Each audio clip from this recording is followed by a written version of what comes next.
Good morning mga katambo. Good afternoon. Good evening. Saan man palog kayo ng I-share ko lang po sa inyo ang aking nalalaman base po sa aking nahalungkat na aklat ng aking kalululul.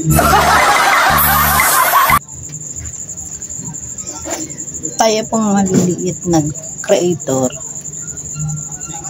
ay nangangarap na dumami ang views. Ngayon, bago ko po ituro sa inyo kung paano dumami ang views, make sure na sinishare nyo din po ang aking videos. Mag-follow po kayo at mag-subscribe, mag-comment.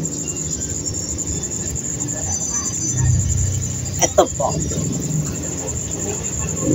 hindi po dadami ang views natin kung hindi ito nasi-share.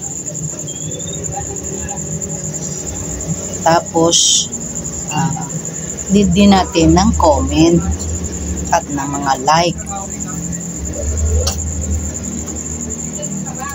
Tapos po, engage po.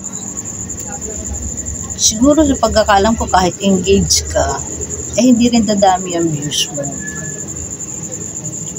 Dapat talaga nakashare. Sinishare mo o sinishare ng mga followers mo ang mga videos mo.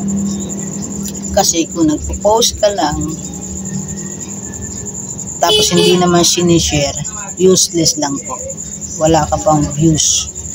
At ang mga views mo lang ay yung nasa followers mo lang. So hindi po siya kakalat.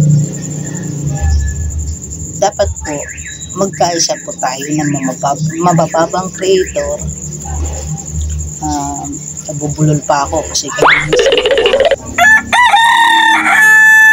sana po pare-pares po tayo mag-share para sa pag-angat po natin at dumami yung mga views natin. Yan lang po at sana ay may natutunan po tayo. Nandaan po ang pag-share, yun po ang nagpapadami ng views po kasi yan.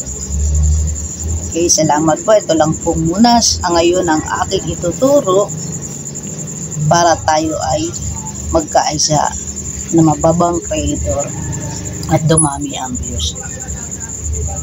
Salamat po. Ito po ang inyong katambo, Bob.